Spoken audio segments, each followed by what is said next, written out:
Hello, and welcome to Russia Up Close. I'm Jozef Schutzman, an IT expert, media host, and most importantly, a husband and father. I moved my family here to Russia to build a new life grounded in faith, tradition, and purpose. This show was born out of that journey, to look past the headlines and politics and show what life is really like in Russia, and discuss Russia's role for the future through honest conversation with Russians and foreigners who live here every day. And I'm Eddie Gonzalez, a traveler, storyteller, and former Texas lawman now living in Russia. After 30 years in law enforcement, you learn to see through the noise and get to what's real. That's what we do here on Russia Up Close. Cut past the politics and the headlines to find where East and West actually meet. Not through spin or slogans, but through people, experience, and truth. Because once you step outside the bubble, you realize something simple. Most folks, wherever they're from, want the same thing: to be heard, to be respected, and to live in a world that still believes in common sense. Well, we're finally here. It took us several months to get here, but we're on the air. About 6 months ago, Eddie and I were talking and devised a plan where we could pierce the information wall created by the media between Russia and Western countries. So when we say we are anti-media on Russia Up Close, that's what we mean. We aim to bring Western audiences into Russia's backyard and show you how both Russians and foreigners live, think, and believe here. Every week, we sit down with incredible guests, thinkers, creators, innovators, politicians, businessmen, and so on, who open up about their lives and what Russia means to them in today's changing world. And today's lineup is a powerful one. Our first interview is with Sasha Jost, a Russian-American creator who is on a mission to fight the dehumanization of Russians and share her profound love for this land and her people. She'll share her journey of moving to Russia, the challenges of being one of the most deplatformed female creators in the world, and how that experience shifted her work toward geopolitics and destroying stereotypes. Then we'll meet Jakob Pinneker, a German emigre and founder of the OK agency in Nizhny Novgorod, what I like to call a city for families. Jakob will tell us how this beautiful region is welcoming people from around the world and why it's quickly becoming one of the most promising places to build a future in Russia. And finally, Maria Butina joins us to break down how Russia's political system actually works, from parties to parliament, and to share her own extraordinary story from her imprisonment in the US to her mission now, helping others through her nonprofit, Welcome to Russia, which supports those relocating and finding their new home here. I'll also be hosting a segment of the show called I'll Tell You What. You know, the news can look very different depending on where you're standing. In this segment, I'll be breaking down what's happening in the world, sharing the news from a Russian perspective, but through the lens of a Texan who's seen how stories change once they cross a border.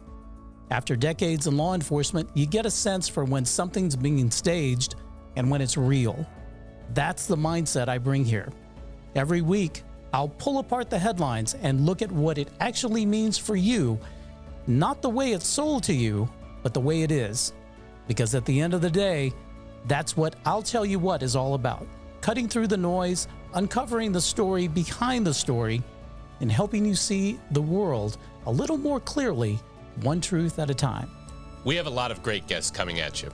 A quality deep dive on the news from the Russian side, so you can compare the news you are getting to the reality on the ground. And many other surprises in the episodes to come. Join us in our fight in the information war against the media. The most important thing you can do is subscribe, like, and share our media across all platforms.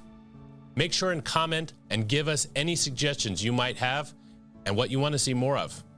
You're watching Russia Up Close. Let's jump in. So in our first interview, we have Sasha Jost. She's a wonderful, wonderful person. Eddie and I know her very well. She's a content creator and probably one of the most maligned Russian personalities here in Russia. She's Russian and American. She has experience in living both in America and in Russia. And she's able to connect extraordinarily well with audiences on both sides. Everybody loves her except for those who don't. She has a fantastic and extraordinary love for her country and for her people, both in America and in Russia. And she is constantly seeking to show the real Russia as it is. And consistently, she's deplatformed for showing so much beauty and love for her country. She's had hundreds and hundreds of thousands of followers. And on Instagram, TikTok, YouTube, she gets taken down. She pops right back up again and immediately starts gaining followers all over again because, honestly, her content is addicting. So we're going to take you through that. She's going to talk about these things. With no further ado, Eddie interviews Sasha Jost. Sasha, I'm so happy you're here. First Likewise. of all, I am very grateful to be speaking with you because I remember one of the very first videos that I saw of Sasha Meets Russia. And I can't remember, I think I was still back in Texas. Really? And you were talking about a bear and Yes. bear necessities. Of course. I loved that video. Oh, thank you. That was amazing. It was, it was cute. It was fun, and it just showed the best of Russia from an American. I mean, you speak obviously fluent English without an accent, and I was like, "Who is Sasha? Who is Sasha Meets Russia?" And so I'm just curious to know because, like I said, it took one video, immediate fan. So really glad. how did Sasha Meet Russia or Sasha Meets Russia come to be? So I grew up in the West and I lived abroad my whole life. And I came across a lot of people who had very negative stereotypes about Russia, very, a lot of misconceptions. And it was always my goal. I've always wanted to show Russia from a different perspective and from one that I know to be true. So this actually started in high school. Every summer I would go visit my grandparents in Siberia. I would take a lot of pictures. I would bring them back and show my class and my teachers and be like, look, Siberia is not a frozen wasteland. It was actually hotter here this summer than back in New Hampshire. And I want to show you guys that it's not so scary after all. Yes, we have bears, especially in Siberia, but they're not walking around on the streets, here in Moscow especially. And so it was always my goal to show Russia from a positive light.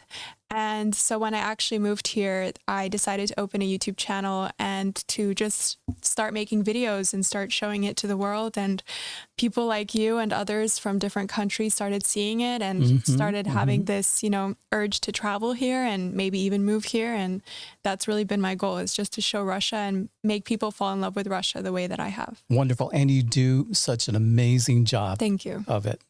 Your ability to tell a story is amazing. So yeah, I love it. So speaking of which, when you traveled to Siberia during the summers in high school and you would come back to school and you would show these pictures and tell these stories, what did your friends say? What did the teachers have to say? What was their reaction? Well, every year when I would tell people that I was going to Siberia, first of all, I've had teachers say, like, don't forget your fur coats, oh, it's going to be dangerous. Like, why would you go there in the summer?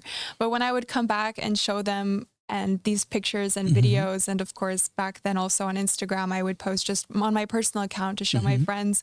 A lot of people started really becoming curious and asking me about Russia. And, some of my teachers would also become more informed about it. And in their geography classes, maybe they wouldn't discuss Russia in such a way.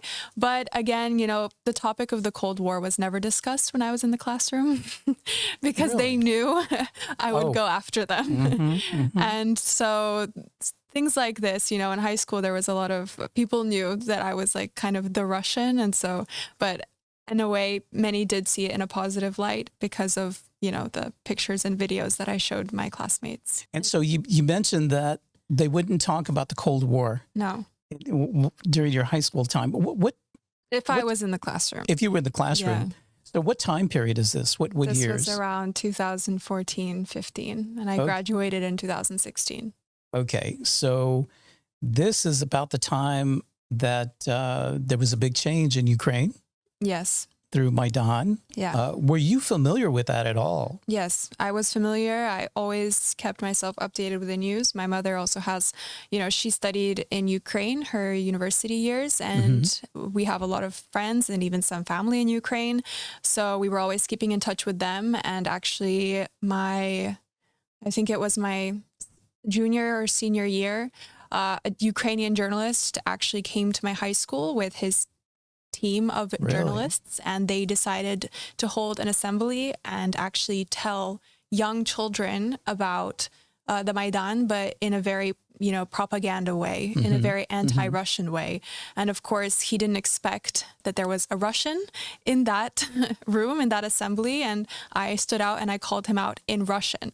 And so you should have seen like the look on their faces when I did that, because for them, it was just like they thought they were coming here to this small town in the US and they were going to preach this and, convince these kids a complete lie. And then they were going, and then here I was, a Russian, basically looking them in the eyes and saying, "What are you doing?" And it was but I don't regret doing that. And he actually even went on the radio of my local town to even, say more lies. And even back then, why was the government sponsoring these people to come to high schools and say this kind of stuff? Like, what is the message behind that? Why?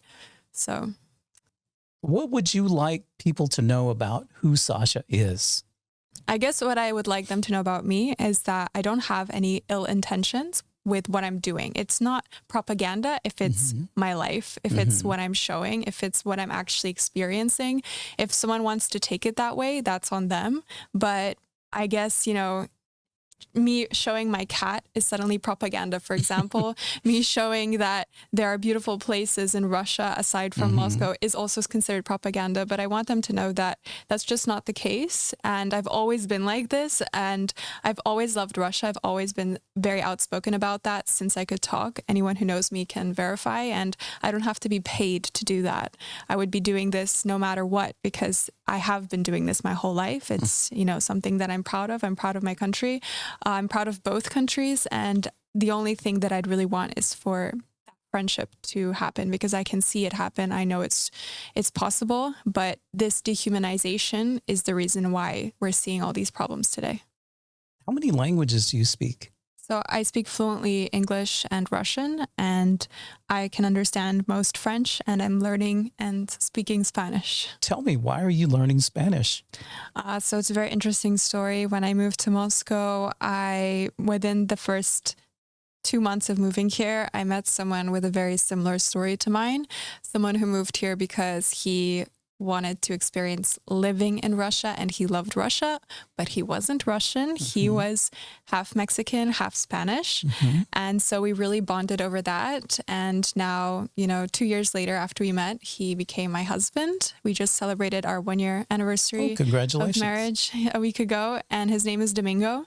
And so that is why I'm learning Spanish. He's also learning Russian. So I think it's very important, if you marry someone of a different culture, as a sign of respect, you should learn their language, because it opens up, who that person is. I feel like every language is kind of a personality. When I am speaking English, sometimes I feel like I'm a little bit different than when I'm speaking Russian.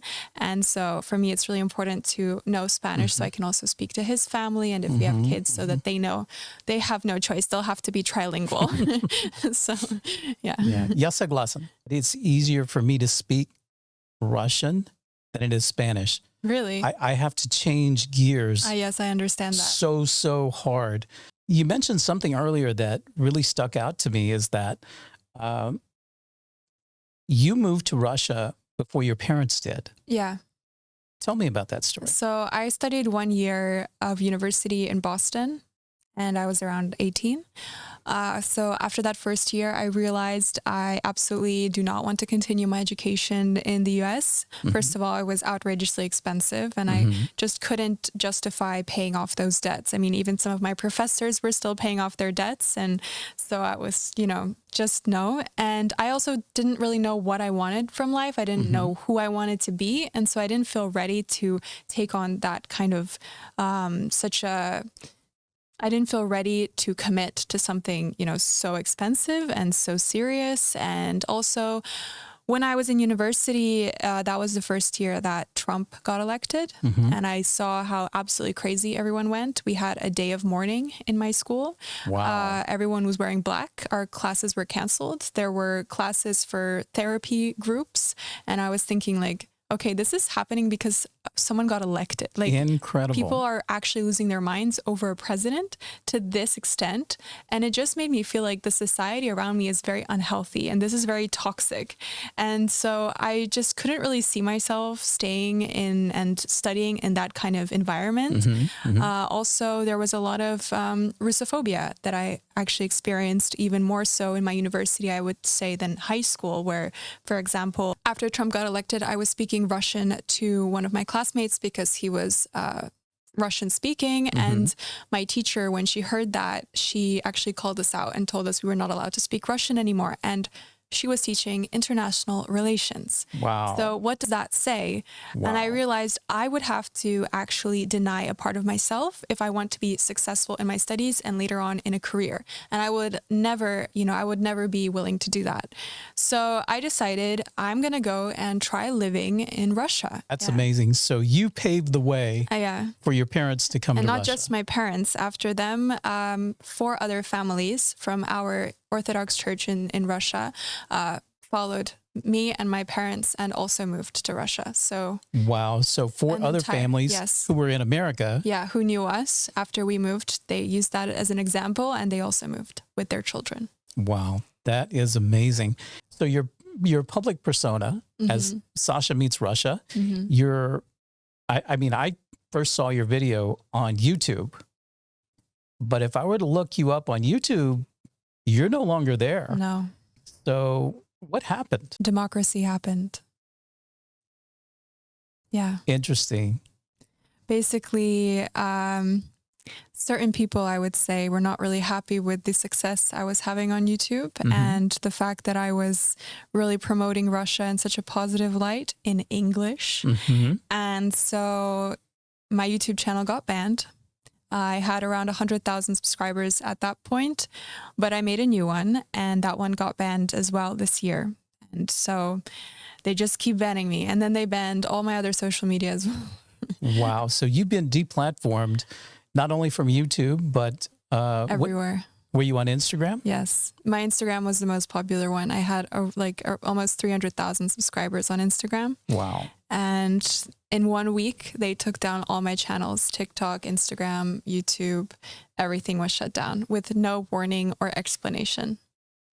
Incredible. To this day, I still haven't had an explanation from them. I tried to appeal many times, but to no avail. Did you have a TikTok?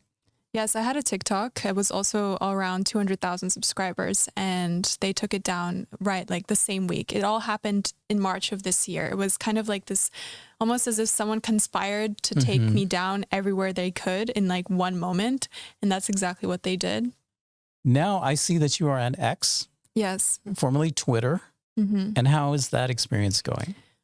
Oof. Well, as I said, I wasn't political until they made me political. And now on X, I guess I would say I'm a little bit more political, a little bit more outspoken. Those who know me in real life know I've always been that way, but I've always tried to keep it, more lighthearted and fun on other channels. But on X, that went out the window.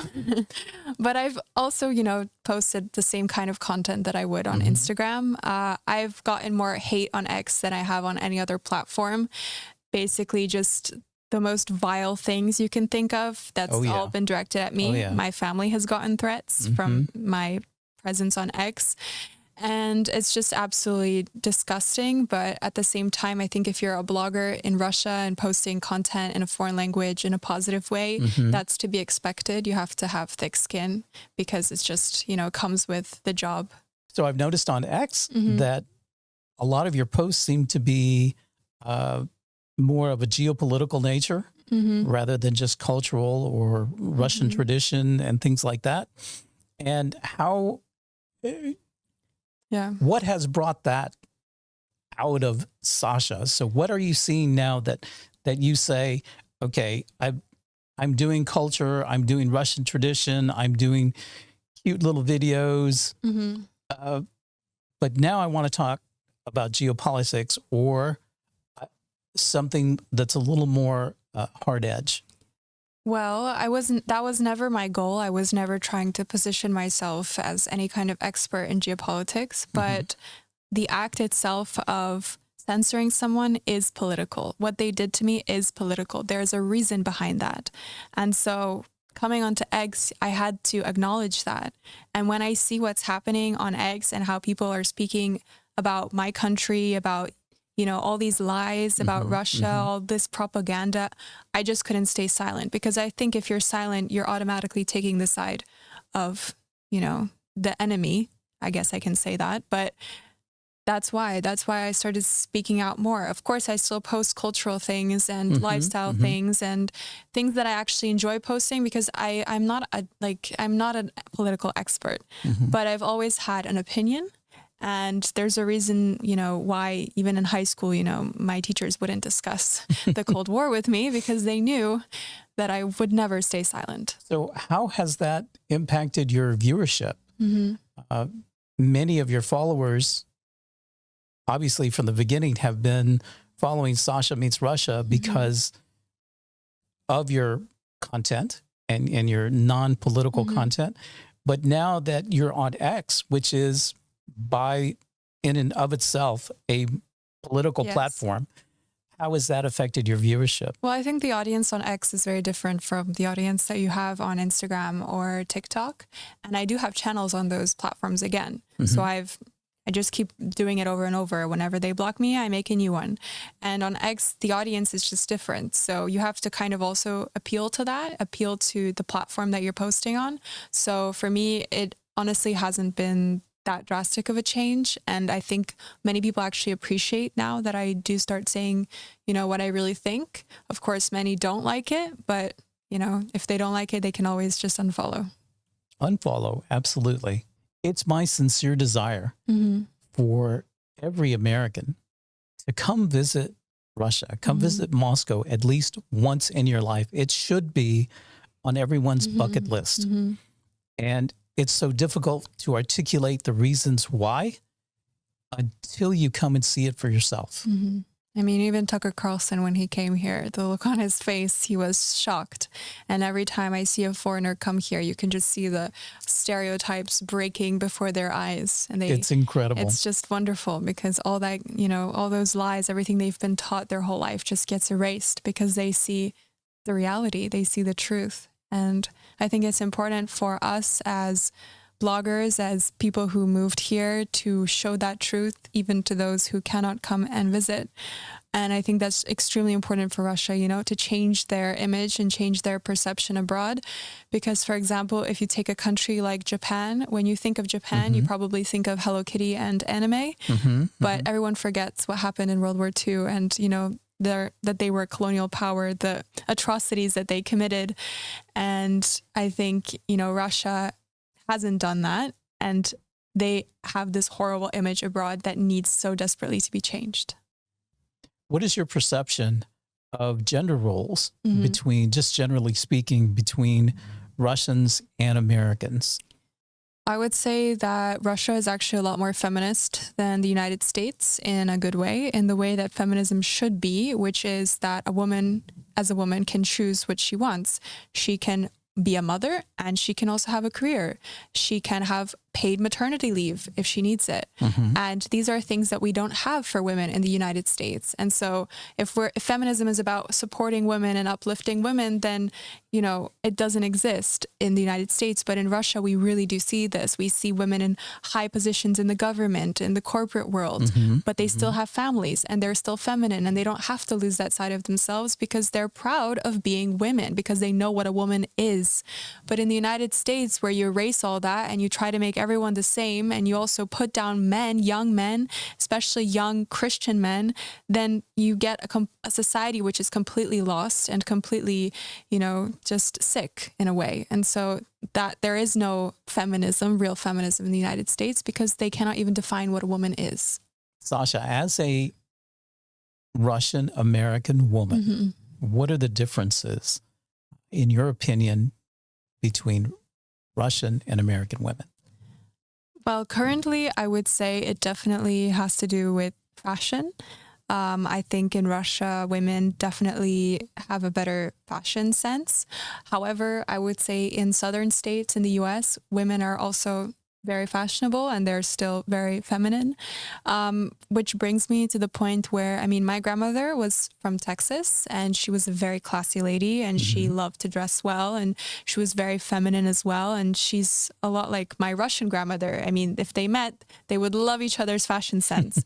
And so the thing is that era of women, I feel like in the US has been lost. That was a different time. Now, that generation. And now I feel like the current American women, they are not like that anymore. And I feel like, again, they're trying to be more like men. Whereas Russian women, we don't need to do it like that. And so I think that's very sad. I would also say a lot of American women are quite a lot more liberal than Russian women. But again, I guess that depends on where they grew up, where they live. And me, as someone who is a mix of both, I would say my American woman side maybe is a bit more outspoken, whereas I guess my Russian side is a lot more, feminine. And yeah. Do you believe that there may come a time when the world, and I'm talking about the Eastern world, Russia, and the global South, talking about BRICS nations, just simply give up on America and say, okay, we need to move forward. We're moving forward without you. Where do you think that leaves America? And would that cause them to come to their senses, so to speak? Or do you think that this trajectory, this downhill trajectory that America has chosen is just going to continue? Well, that's a very complex question, but I think that, the global South has always been more about inclusion than about dividing people. And I think if the United States was to have a more positive and friendly approach, then I'm sure the global South wouldn't be opposed to actually working with them instead of against them. But unfortunately, what we're seeing now, I feel that the United States wants to be kind of the number one power, the king of the world. And in today's current state and today's rise of the global South, as you said, that's just not a world that we live in anymore. No one can be this king anymore. There's no sheriff that's governing every country. You mentioned when you were doing the street interviews about who they were supporting for president, and some of the people that you spoke to said Putin. Yeah. And it's quite interesting because, of course, Russia and President Putin are both demonized in the West. He's a dictator, he's this, he's that. Yeah. And we've also heard some people say, well, Trump is acting like a dictator. But if Trump is a dictator and Putin is a dictator, who's the more effective dictator, in your opinion?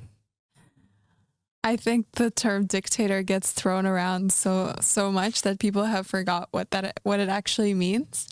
I think that neither Trump nor Putin are dictators. I feel like they have both been elected by the majority of their countries.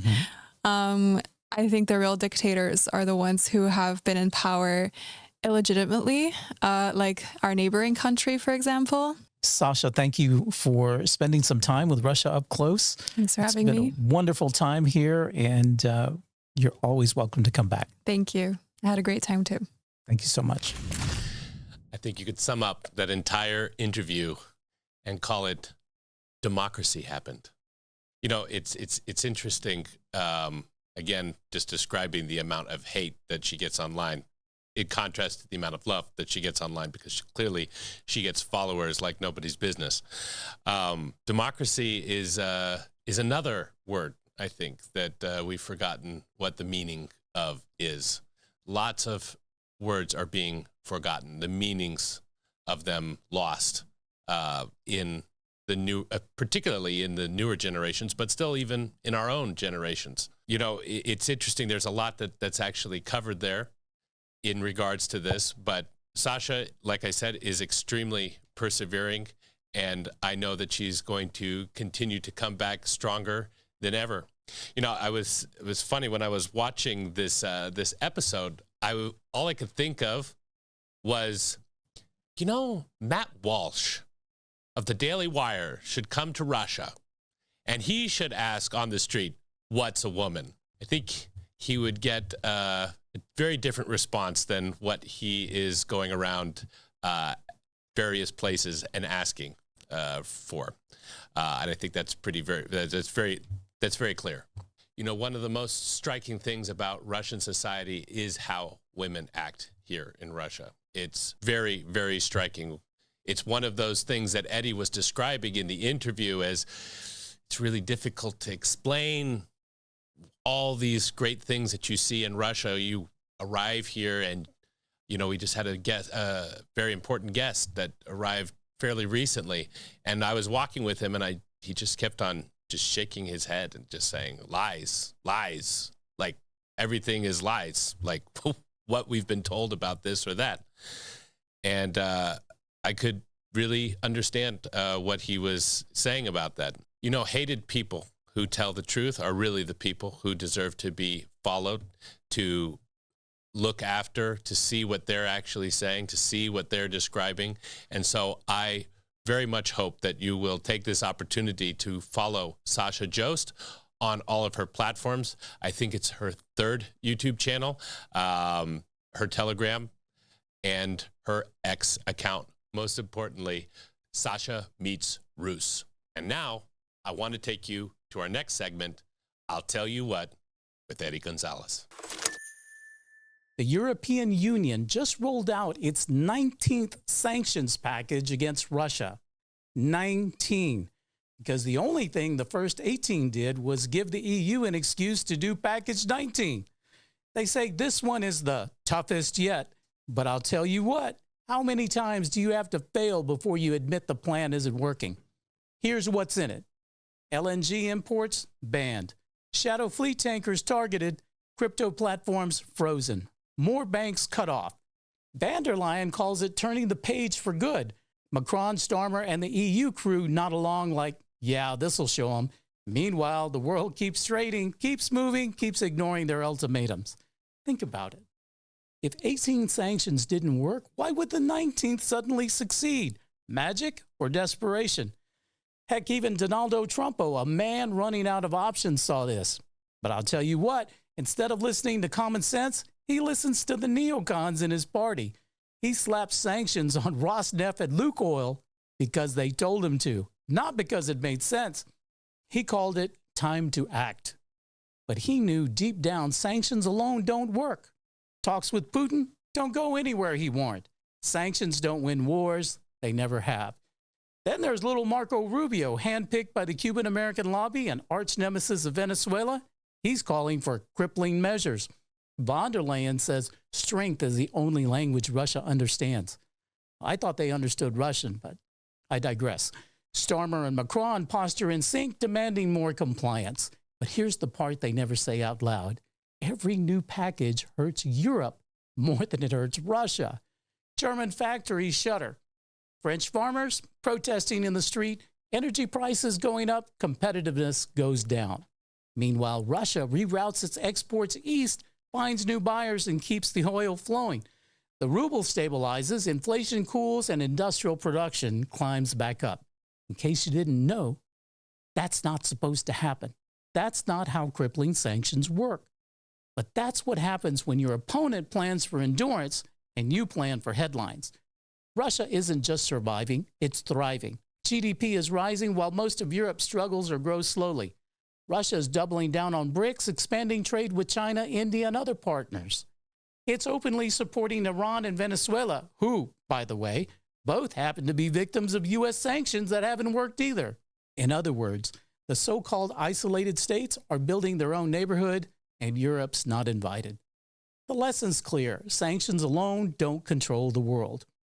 The EU piles on sanctions like an army general firing tomahawks at shadows. Loud, aggressive, completely ineffective. But strength isn't noise, strength is results, and the results are in. Package 19, It proves nothing except failures. Sanctions were supposed to be pressure. Now they're the plan. There's no pivot, there's no strategy, just constant escalation. And you can see it in the small details. Europe can't fuel its own industry without buying back the same gas it banned, just repackaged through India, China, or Turkey. Western companies that left Russia in outrage are sneaking back into Russia through third parties. Luxury brands, they still sell. They just change the labels. Everyone's pretending the rules work while breaking them in plain sight. The EU pretends to lead while the rest of the world rewrites the rules. Look, repeated sanctions without effect? That's just noise. When the world stops flinching, the threat disappears. Authority isn't claimed by decree, it's earned by results. So yeah, EU's 19th package is real. It's big, it's detailed, it's dramatic. But it's also proof the EU strategy is collapsing under its own weight. Watch reactions, not speeches. The world is moving on without them. They keep repackaging failure and calling it leadership. Until they figure that out, they'll keep failing loudly. Well, that's enough from me for today, but I'll tell you what, there's plenty more we need to talk about. And in the coming days, we'll dig into more media hypocrisy and hysteria. Same rules as always, no spin, no fluff, just the obvious truth. I'm Eddie Gonzalez, and that's I'll Tell You What. Now we're off to our next interview. This interview is with Jakob Pinneker, who is an emigre from Germany and the founder of the AK agency in Nizhny Novgorod. I've been to Nizhny Novgorod many, many times. It's a truly beautiful and inspiring city. There's two big rivers, the Oka and the Volga rivers interjoin there. Gorgeous architecture. They're doing an amazing job at rebeautifying this city.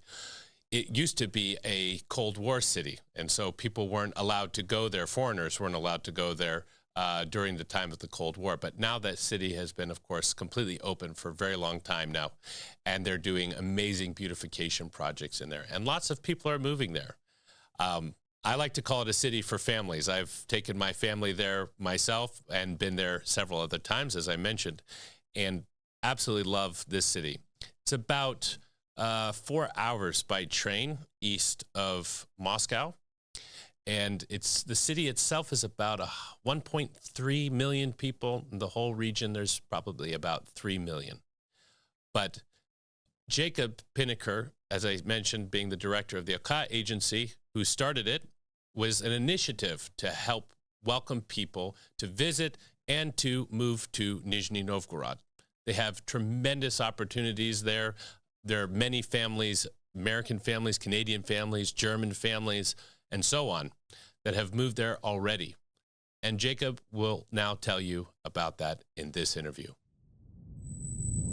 Jakob, welcome to Russia Up Close. Thank you so much for joining us today. Hey, Joe. Thank you for being here, for your invitation. You are the director of the AK agency for Nizhny Novgorod. Yes. Could you tell, please, a little bit about the AK agency? Specifically, what is it that the AK agency, what does it mean, and what do you do? The AK agency is an initiative project of the local administration, basically driven by the governor, Gleb Nikitin. We support people who took a very tough decision to leave their home country, and those who decided to come to Russia, to Nizhny. So we support them. We create a convenient environment. Fantastic. For their touchdown here. Yeah, there you go. So, most people know Moscow. A lot of people know St. Petersburg.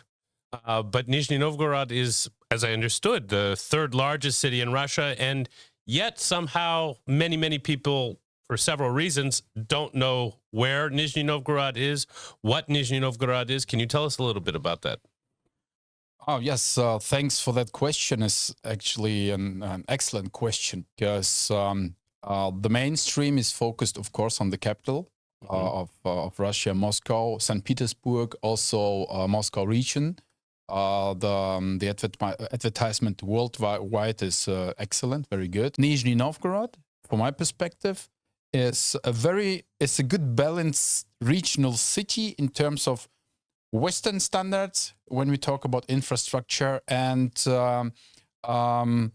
Russian culture. So it's very well balanced because for the last 8 to, let's say, 10 years, this region is improving in terms of infrastructure. You will find universities, you will find shopping malls, restaurants, excellent restaurants. Yes. We have been a few you have seen already. Yes, a few. Medicine. If you need access to medicine, hospitals on a very high level, and this is in terms of infrastructure. But I like more that Nizhny is a place for families. You have not that much people who are coming to this region, so you have lots of locals, and these people are focused on traditional values, and it's really like that. Yes. So if you walk through the streets, you will see a lot of families. You will see fathers being busy with kids. Yes. You will see lots of churches, not only in Nizhny, in the region itself. You will see that this city is very clean. Lots of people are, of course, complaining that there's too much reconstruction going on, but this is complaining on a very, very high level. Yeah, sure, right. So, and Nizhny is not too far away from Moscow, so you can reach Nizhny from Moscow, let's say, by train. It's a fast train, by plane. Nizhny has its own airport. So, and for me personally, and this is also what I like from people who move to Nizhny, and we're talking about around 100 people who moved from abroad. They say here we can put into reality what you can call a work-life balance, because you can be busy, but you still have very short access to nature. A lot of people talk about the two Russias. There's Moscow, Russia, and then there's everywhere else Russia. And I think if you really want a genuine feel of what Russia is as a country, I feel like you can find this very much in Nizhny Novgorod. It's not so engrossed with itself. It's a beautiful city in the center. This was, as I understood, it was a Cold War city. So, it was off limits to foreigners. So there was very little in the development of the city, so much more about the various different weapons of defense and all this sort of stuff. And now it's open. Yes. This governor, I think, is one of the main reasons why this city has sprung up and is getting a new birth, maybe, if you will. Could you tell us a little bit about Gleb? Well, Gleb Nikitin, I think, if I'm not mistaken, he's just 4 or 5 years older than I am. Okay. So he's a very young person. Okay. I met him in personal a few times. He's actually, to be honest, the reason why I took over the responsibility for this project, because this was a very tough decision to put a German guy in front of this project, because at that time I had. So now I'm with my Russian passport. So at that time I haven't got. Yes, I was without that. So it was a tough decision. I understood through when I talked to him that he's serious on that, helping people. And what I've learned that he's a guy who is not afraid to take tough decisions. And last but not least, he's going after results. So this is exactly reflecting my character. So I don't like to work for reports or nice stories. I really work for results. And we're working with people. People who took very tough decision to leave their home country, and it's even tougher that they come to Russia. Yes. These people have a very, very special mindset. They need support, and we have a huge responsibility because they ask questions, they ask for support, and we do support. And this has always consequences. And we try to do everything to make this consequences being like positive.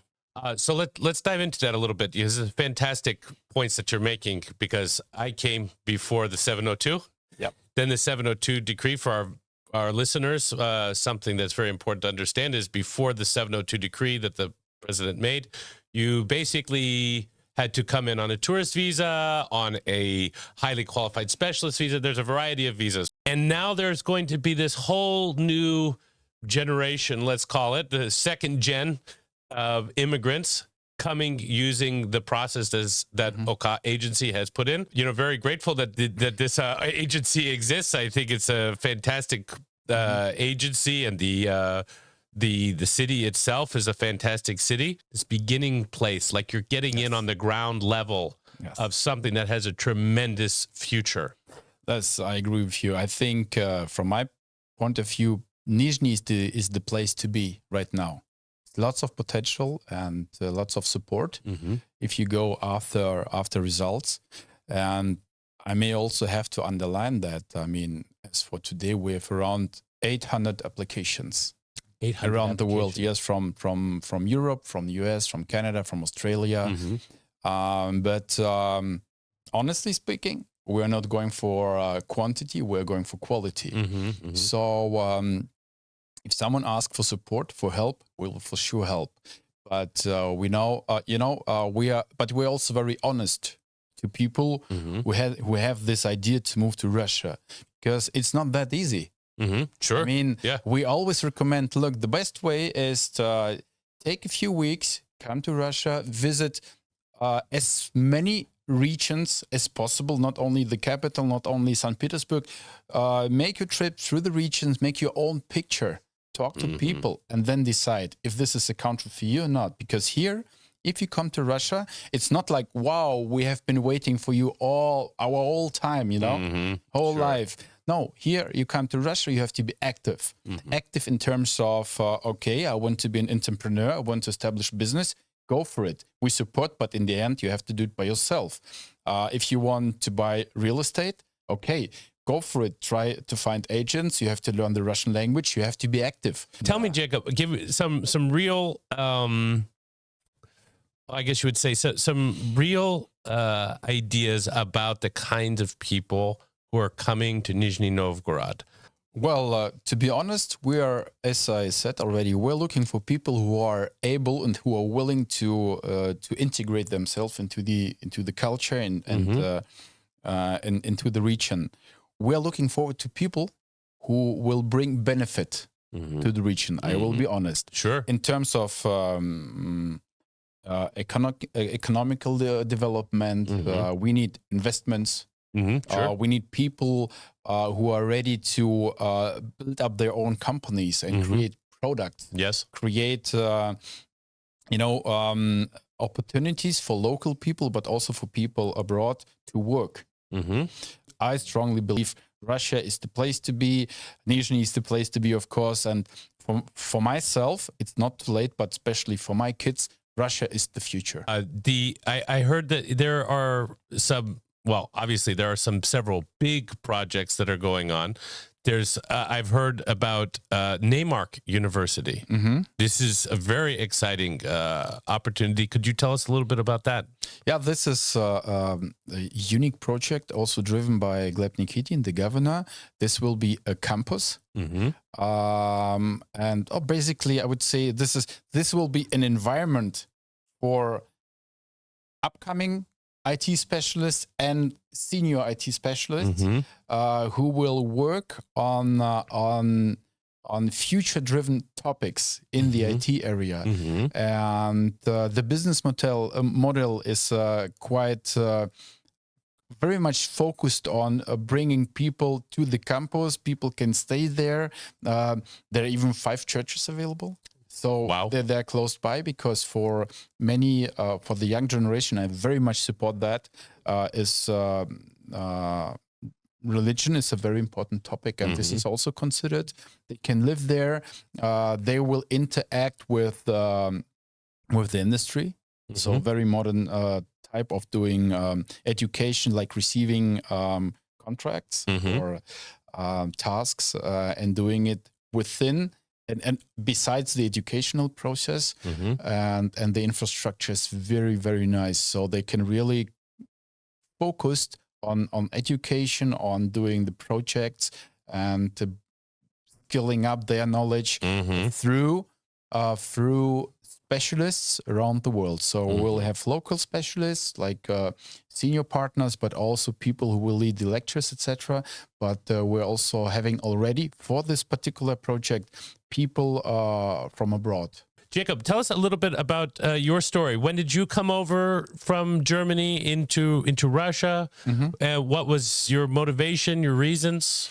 Well, I came 2016 to Russia as an expat. Okay, as a high qualified person. So I represented at that time a German company, and we decided to open up a branch in Yekaterinburg. Okay.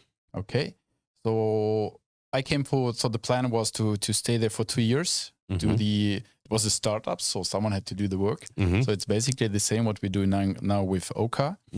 And out of 2 years, we came 4 years, 5 years, 6 years, and then the special operation started in 2022.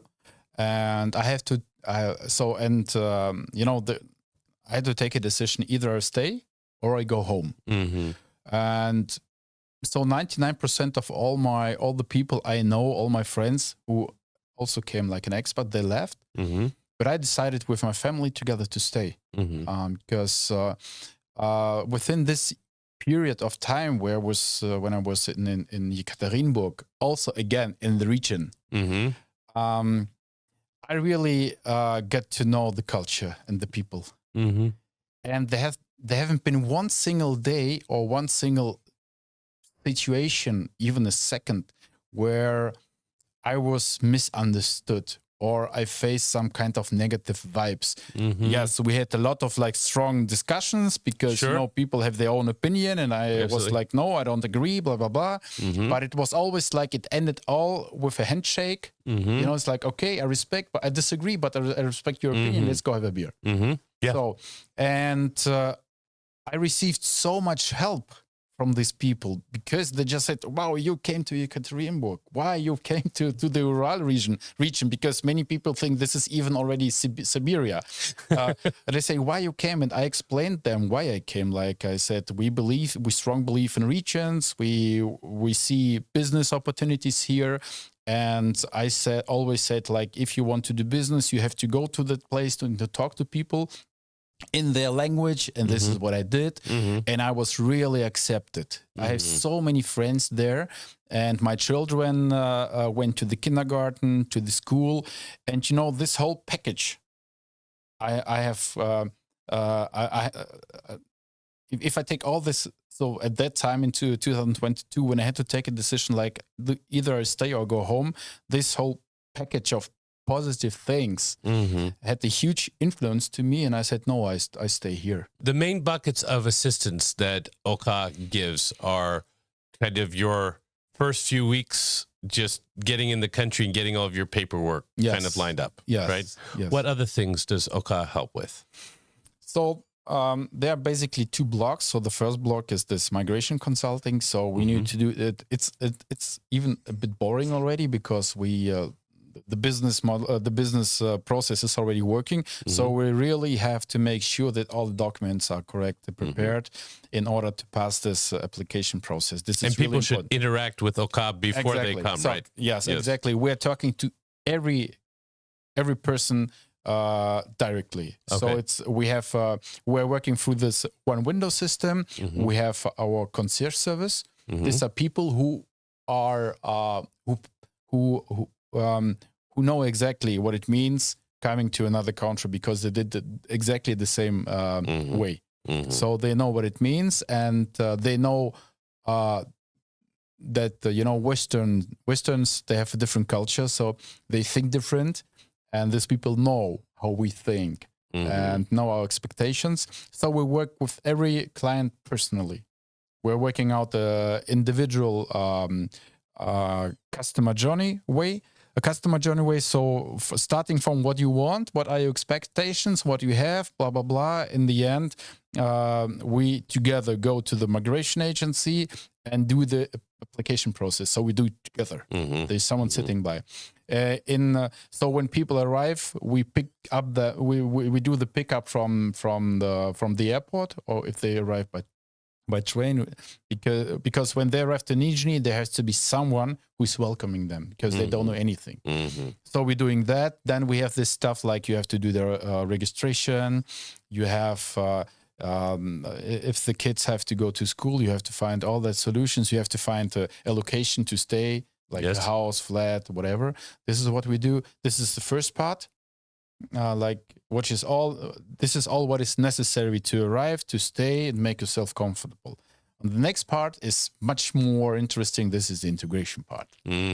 Okay, this is like if there is a law that that people, especially kids from foreign countries, have to pass a test, a Russian test, which is now like necessary to do. We went to the school 800, which is one of the most advanced schools in Russia. We talked to the director and said, look, we have here a number of kids. They don't know the Russian language. Can we do something? I mean, we have the knowledge of these people. You have the skills to establish or to create some kind of integration course. Can we do it somehow together? So we did. They collected kind of a lot of information because they said we need to understand what level of knowledge they have, what expectations they have. So we together created then an integration course. And this is not like the typical course, the kids are sitting and listening to the teacher and he's telling them A, B, C, D, whatever. These are very flexible made. So they're working in small groups. We have allowed for the parents participate, so they learned the Russian language, they learned the culture, because they had also a lot of trips to the region. So they show, look, this is a monastery. Okay, this is how when it was built. What means monastery? Oh, there's a certain religion behind it. What religions are available? For instance, Orthodox. And in this way, playing around and make it, for kids, for children, more accessible, how to understand Russia. How is Russia? How does Russia work? So what is the background of Russian people? What is the culture? All that stuff, without sitting all the day, listening to this monologue. Yes. And this is unique. So this is not available at all. So many other regions, but also in Moscow, they think about how to, create some kind of courses, whatever. This is already working. So the first module is ready. So the first kids finished this module, which took 3 months, and they will now move to the second module. Yes. So the whole program consists of 3 modules. But the next group for the next first model is already available. Wow, that's fantastic. Yeah. You have another project that was introduced by Sberbank that's there. I forget the name of this one. It's an IT school? Yeah, School 21. School 21. Yes, Tell us about School 21. Yeah, School 21 is a commercial project of Sberbank. Okay. And this is to educate IT specialists. Okay. And it's I like the model. I'm pretty sure this is not a unique model. So they have several of these throughout the country. They took it also from. I think this is already happening also in other countries. But what I like about this is you need to be 18 years old. This is I think they even reduced the time, and you don't need to know anything about IT, so you don't have to be a specialist, but you have to do certain tests where they check if you have the necessary skills. Yeah, like an aptitude test. Which you can then improve. And if you pass this test, you will have access to a 3 years education program, free of charge. What you can do online, offline. If you do it offline, all the infrastructure is available. You can stay there within this. There's a huge building specially made for this program. You can stay there whatever, as long as you want. I think the only rules they have, maybe I'm mistaken, sorry, is that you are not allowed to sleep there. Okay. But then rule. You can stay 24/7. And after that, after passing this education program, they said there's not one single case that a guy or a person who finished this program haven't got a place to work. Yeah. So usually they're for the last 2-3 months of education, usually huge companies are approaching these students already. Yeah. and offer them really good conditions to start working within this company. Could you tell us how people should best find you? So we are available on Telegram channels. We have lots of partnerships with other influencers like you also. We also have a homepage. You're welcome to visit our homepage. As I said, I like very much Ordnung. So there's a form you have to fill out, and this form will then, if you fill out, then there will be a request popping up in the internal system, and then we will reply within shorts to the person who applied, and then we will reach out either via text messages or via call. Oh, you can call outside. You can call in Europe. You can call in America. We can do it. Yes. Okay. So we are very much client oriented, and I prefer that my employees are talking to people, because we have to understand what's going on, what expectations they have. So our homepage, we have our Telegram channels, we have like partners like you, as I said, and there is much more up to come. So we are bringing much more speed, I think, in the next few months. So we will be more visible worldwide, and but yeah, I think the homepage is like the main entry point to the OK. Got it. Okay. Make sure to go to the AK agency's website. We'll put it here in the comments, so you'll see. And make sure to reach out if you're interested in a city that is for families, for ground level entry points of investment, of IT, for farming, of land. There's a lot of opportunities here. Please make sure to go to the website and check them out and find out more. Thanks so very much. Thank you. Thank you, Jakob. You're welcome. Jakob said it very well.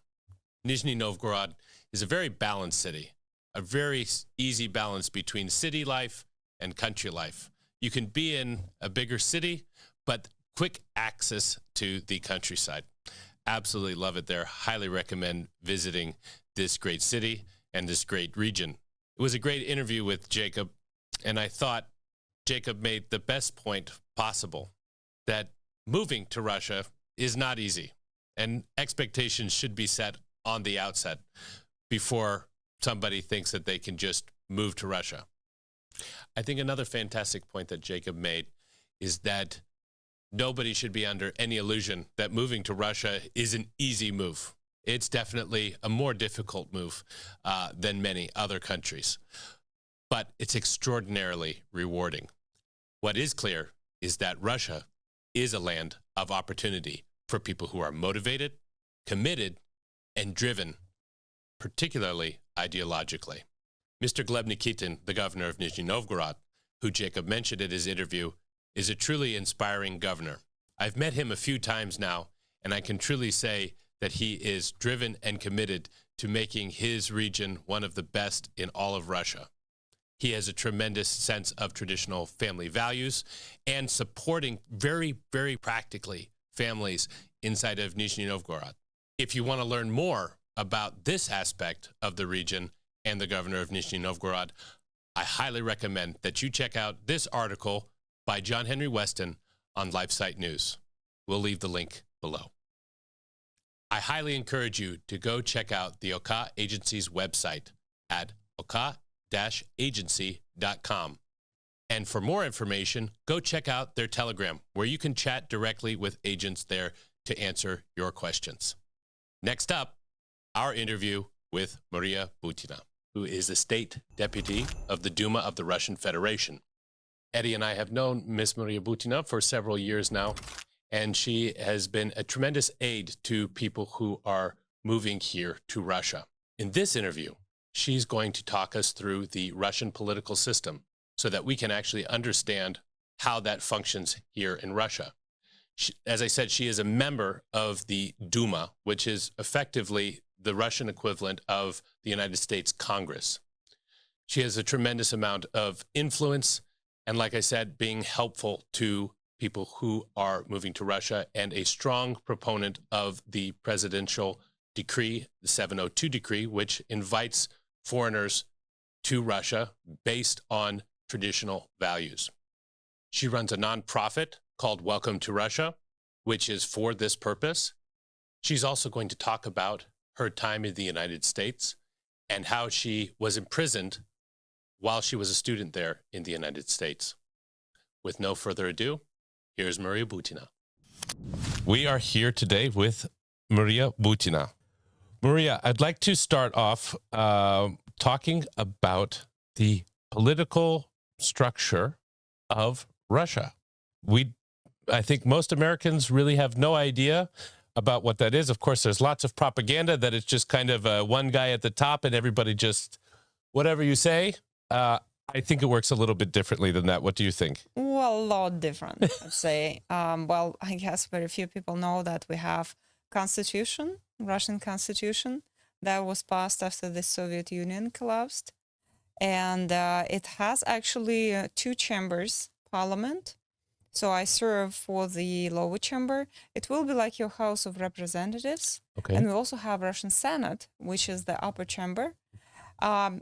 Approximately, actually, our constitution is quite close to an American one.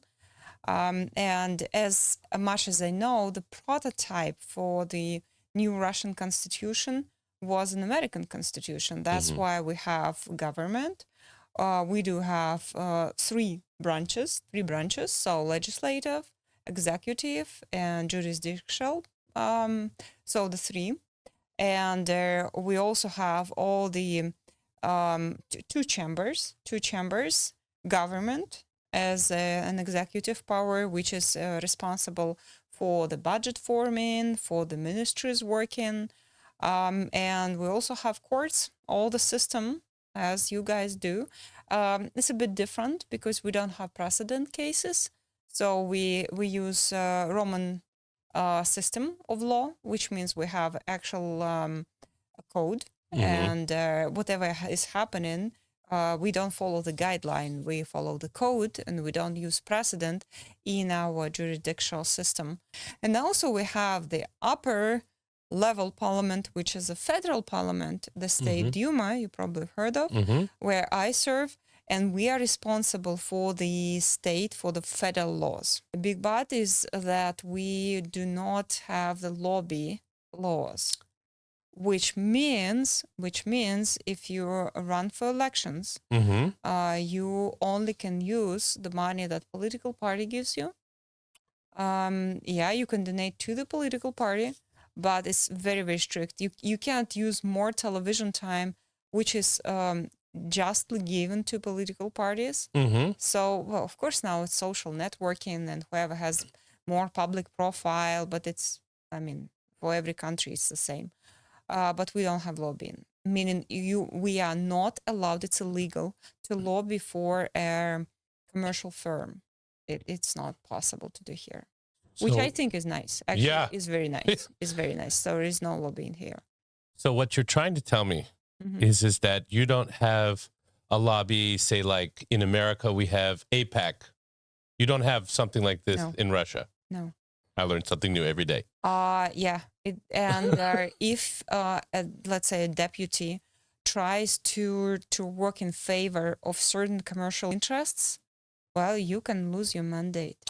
Wow. It's very serious. Wow. You better don't do it. Okay. You better don't do it. I'm so glad you brought up parties. So this is, of course, basically we have in the States, this is like one of the bigger differences, I guess you would say. We have more. You have more than just the Republican and the Democrat. We kind of have something like a libertarian party, kind of, but it's not serious, right? I hope they're not listening. They're going to hate me for that. But anyways, could you tell us what these five parties are? So the number one, the majority party is the United Russia. I serve for the United Russia. Then we have Just Russia, which is more, it's like, tend to be kind of lefties, but not really left, because for the real left, we have KPRF, which is a communistic party. Okay. Those guys are left. So we have also the New People Party, which is as liberal as you can get. And we have a Liberal Democratic Party, which is kind of, well, I would say tend to be liberal, but not that much. Well, I just heard, for example, Leonid Slutsky. LDPR. LDPR. So this is the Liberal Democratic Party, and I had a big interview with him. So they kind of sometimes have certain liberal issues, but I would call them more like a center party, centristic party. They're very conservative. They're against illegal immigration. They doubt on abortion, meaning they tend to ban abortion. I can see. No, they're right of the American Republican Party. Yeah, I would say it's like the strangest thing. You have this liberal Democratic Party, and it's right of the American Republican Party. Yeah, like each party and all the parties in Russia are pro-conservative values, meaning we all believe that there is family, and family is a sacred thing. It's the same thing for everyone. And we all believe in God, and we believe that there is a boy and a girl, a husband and a wife, and there is no other way around. And nobody, like in Russia, LGBTQ, whatever. LMNOP? I have no clue. So anyway, it's banned, and it's called as extremists. So nobody treats here involuntarily against, like, some people are gays, okay, got it. But you can't go on demonstrations, you can't form groups on LGBT, because we believe that this is against our family values. And I think it's right. So United Russia is who you're serving with. Yeah. This is President Putin's party, yes? And it's the majority. It's the majority, yeah. But even, again, LDPR, again, I just became familiar with them. I understood that they were even pushing for the to return of capital punishment in Russia. Yeah, but for me, it's difficult because, again, I'm a God believer, and I cannot take, there are horrible crimes, I got it, but we don't give this life to take it back. Interesting. I think it's just most important that people understand that all of your parties, I think, maybe without exception, you would know better than I, because you have a very interesting story of what happened to you in America. But I think it's just really interesting to know that you have 5 serious parties in this country. And we are fighting. Yeah. I mean, politically, absolutely. Like, elections are elections. Yeah. Meaning I know what campaign is. Well, you got to see the underbelly, if you will, of what the political system is in America. You know my favorite movie? The House of Cards. And unfortunately, it's quite true, because I actually saw it. It's cruel, and this lobby part, I mean, you should guys do something with that. It's just too much. Basically, everybody is just bought. I mean, they just buy people. They just buy Congress. And everybody belongs to certain company, huge companies and corporations. So how can a person make decision if his prior interest is not the people's, but the corporation? Because if you don't work for a corporation, you don't have money to run. And if you don't have money to run for the campaign, you will never be elected. And if you will never be elected, you can't help anyone. But you cannot help anyway, because you're serving for a business company. It's just, I don't just understand how it works. Sorry. Yeah. No, it's a very interesting conversation, and I think that most people, I think they can think about it without actually saying it or thinking it consciously, but in their subconscious, that this whole concept of democracy, we've lost the entire meaning of it altogether. But it was. Yeah. Meaning it was in the States. It's just something went wrong. So we built our constitution based on an American one. I would just hope that people who are watching us today, tonight, whatever, they could forget about, I know it's difficult, about my Russian accent, and just think deeply and look into themselves and ask them, when was the last time they actually saw democracy in the States? You've been to America. You lived in America, in the good place and not the good place. Very nice. What took you to America, and what happened I was in America? studying. I actually passed as every student does. I decided to get my master's in the School of International Service, American University in Washington, D.C. I passed my GRE test. It was difficult, but anyway, I paid for my school, so I did everything as a student does. But since we were talking about different shocks of the States, my first shock was that on campus, American University campus, I saw a lot of homosexual people. But the first family I saw in Washington, D.C. in downtown on the Chinese New Year. I remember that shock. So I came to study. It's two years master's program. So I graduated, and after that, there was a Trump elections, first term. I was arrested and ended up in prison for 1.5 years. It was a very, very public story in the States, and as much as I see, it still is a very, very big story. And you know what?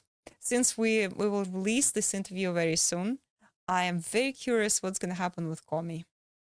Because when I was in prison, there was a guy named Patrick Byrne who actually said that he was a CI, and they told him a honeypot, Kremlin's honeypot. Mm-hmm. So basically, he declared himself to be a honeypot for me to set up the whole thing. Mm-hmm. And he quoted Comey, and he said, well, then say publicly if I had never been a CI.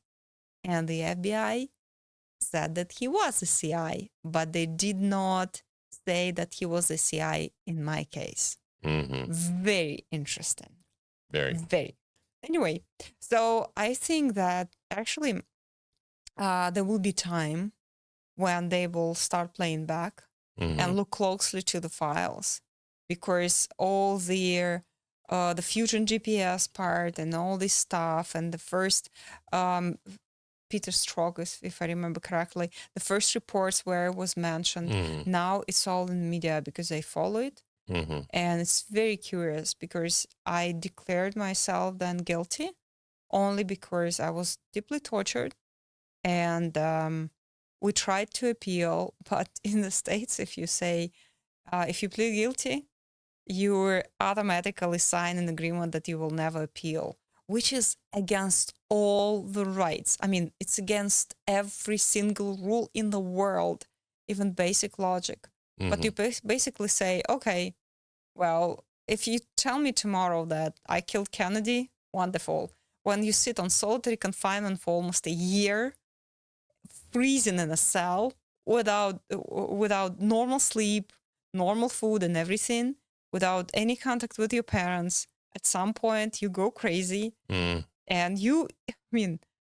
those days, I would say I would, kill Kennedy because it doesn't matter. Everybody pleads guilty. Yeah. It's just disgusting because when you are in a little cell, and I was in the first cell, these poor people who are, I don't say they're not guilty. I don't know. However, they just pay to the lawyers to plead the case. Mm-hmm. I have this very, very wonderful song by Pinnker. I have attorney to plead my case. That's true. It's very sad because so many Americans realize how corrupt our system is, but we've somehow been able to kind of whitewash it in our mind. You're done. Meaning, if you end up a felon in Russia, if you have a felony, certain years go by and you kind of cleaned. Meaning, if somebody even looks in the system, you're okay. You had your punishment. Yep. Okay, you did something. You had your punishment, and you can start over again. Mm-hmm. Because stuff happens. Yeah. All right. In the States, you're done. Yep. You cannot be elected. You cannot participate in the elections process. Mm-hmm. You will never bear arms. Goodbye with that. Mm-hmm. You basically lose all your basic rights in even to rent an apartment. Because I tried. Before I was arrested, if you go to an apartment complex, they give you an application form. Yes. You fill it in, and there is always a line where you should say, are you a felon? And if you're a felon, you're a felon forever. No, I mean, it shouldn't be that way. I want to move on to a very important point about the work that you're doing now, or well, I would say the work. You're doing lots of different kinds of work right now. But one point that I just want to call out for the viewers is at the beginning, you talked about being at the university and you're talking about these homosexuals and the lesbians and whatnot. I just want to address the audience and think about which one of our American politicians would dare to say those words out loud. It's not even controversial. It's not like you're condemning gay people or whatnot. You're not even doing that. You're just talking about this as an actual reality, and people know that it's true. Which politician in America do you think, the most conservative ones that you can think of, would actually dare to say those words out loud? It would be the end of their political career if they were to do such a thing. So, but we live in a free country where you can say these things out loud, and well done for saying them. Just I'm not going to call out the names, but there is a very dear person to me at school. I didn't have many friends, but I had a couple. And there was a lady, and she's just very beautiful, very nice lady. But at some point, she, for some reason, decided she's a lesbian, and she decided to cut off her breasts. Just think about your own kids, how this pretend to be breaks lives. And I love her dearly as a friend. And that was my question to many girls in prison as well. Like why we forgot what it means to just be friends. Because if you walk on the streets of Moscow or any city in Russia, how many erotic sex stores have you seen? I don't think I've seen any. How many have you seen in the States? All over the place. Something is wrong. On the side of the road when you stop for the gas station even. It's just Something like is right wrong. there. Think about it. Very true. Something is wrong. Very true. That was my first, not first, but one of the shocks that I saw was this. So people lost soul so much that they have to use all these types of tools. And it's a huge market that actually destroys your soul because you lose the intimacy of the moment. You lose the love, you lose the care, and you just stay with a set of tools. That's what you see in Sioux Falls, South Dakota. You can see it in Washington, in New York, especially California, everywhere. But love is not about that. You should give us an example. We had a mystic in the West. His name was Padre Pio. Many people who know who he is. And he only made one prophecy about America. He made a prophecy. He said, Russia will teach America a lesson in conversion. And I think I already see it happening right now. This is something he said back in the 60s. He said, Russia will teach America. So I hope that by your tremendous example here and the values that you are pushing here, you've been bringing your country back for quite some time from the brink of destruction that it was. The president has done an amazing job. All of you have done an amazing job bringing this country forward, and you keep going and moving. And this is a great lesson for us. So we're very grateful for that. Who opened my eyes? Your family, because you came to Russia. But when I saw your wonderful family, Fabrice family, I was like, they're just like us, because this is eternal. This is God's will.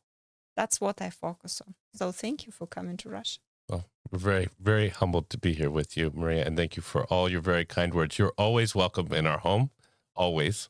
There are many ways to come to Russia from a visa perspective. Obviously, people can come on a tourist visa. Yeah. Americans still can get a 3-year tourist visa. But then there's the 702 if you come from this list of unfriendly countries as they're used. Then you say that you're basically signing a paper that just says, I agree with these traditional values, essentially. Yeah. They're very straightforward, like just I'm a human, basically. That's what that is. And then this the golden visa that exists right now, just as it is. Well, as it is, it's quite complicated because it does not make sense. Okay. If you buy an apartment, let's say in Moscow, you can apply for your residency, but there is an issue. You have to pass the language.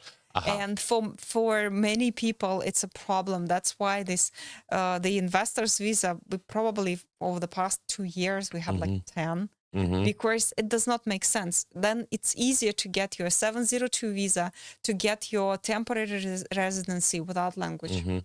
And it's just easier. So anyway, working on that and coming to the point how it all got started. So I saw many people who would apply and they need help. So we decided to make a nonprofit. Made a nonprofit called Welcome to Russia.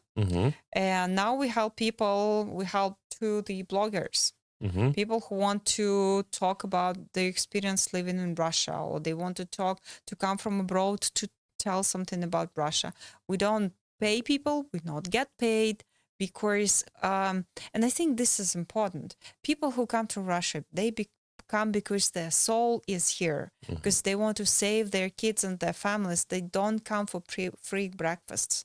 That's why this is what we discovered.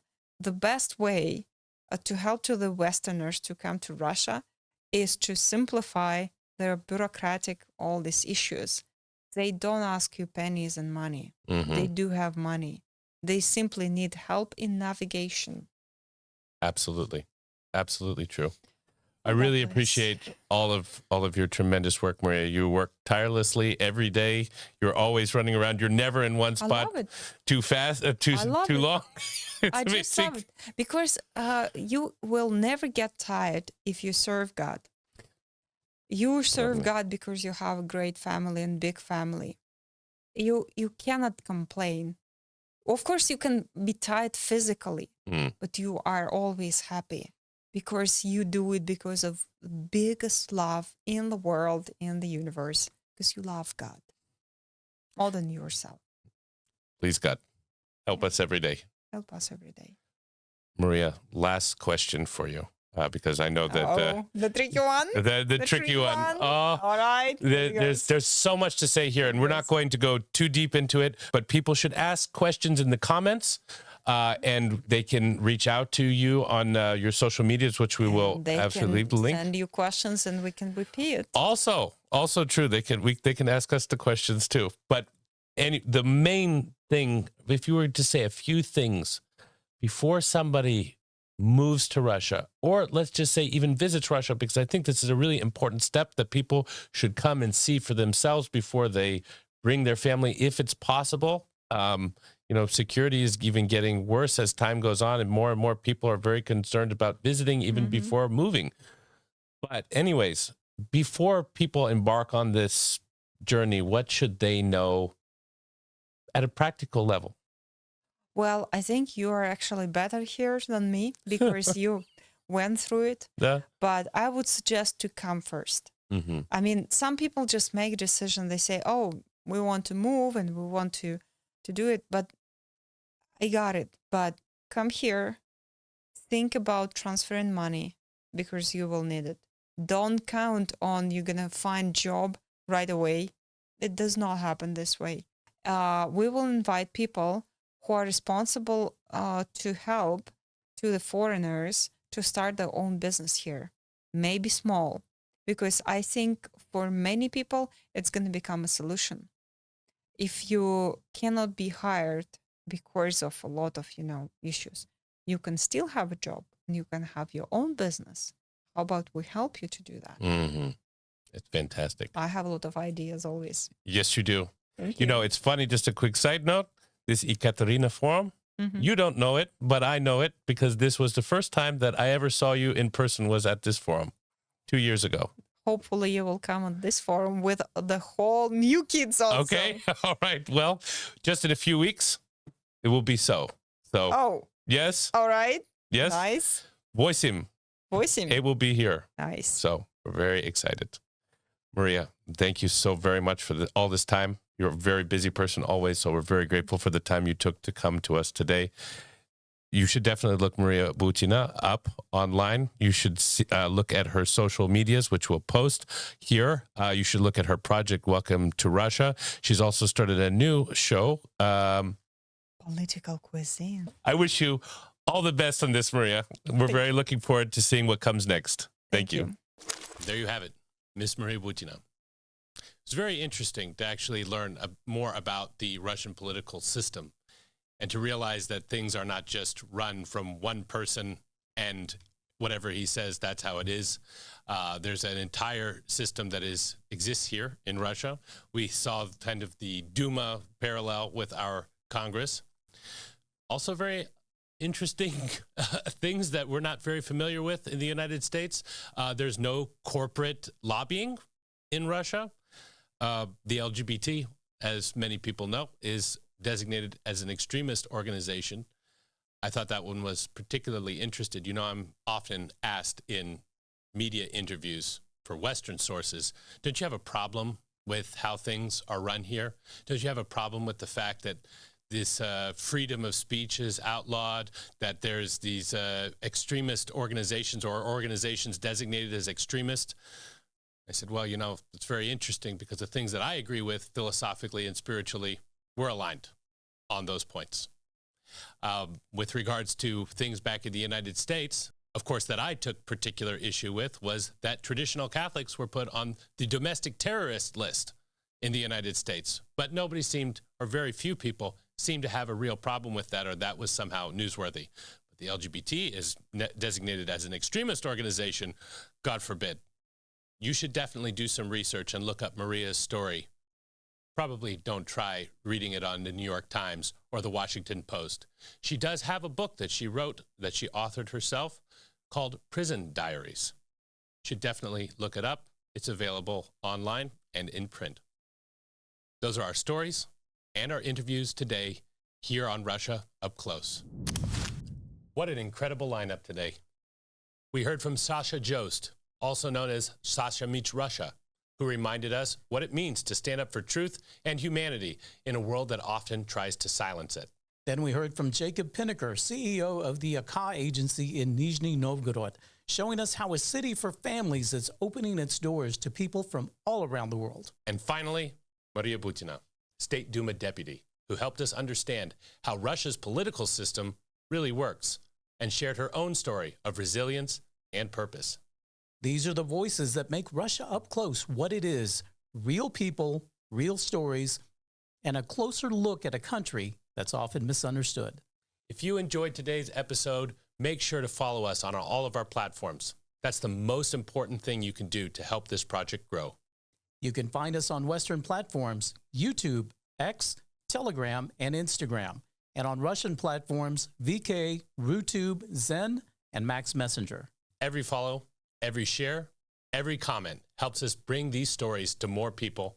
It truly makes a difference. And don't forget, we'll be posting the full versions of these interviews with our guests throughout the week, along with new episodes of I'll Tell You What. Thanks for joining us, for keeping an open mind, and for taking the time to see the world a little differently, through the eyes of those who live it. This has been Russia Up Close, where stories replace stereotypes and where the real Russia speaks for itself. До свидания.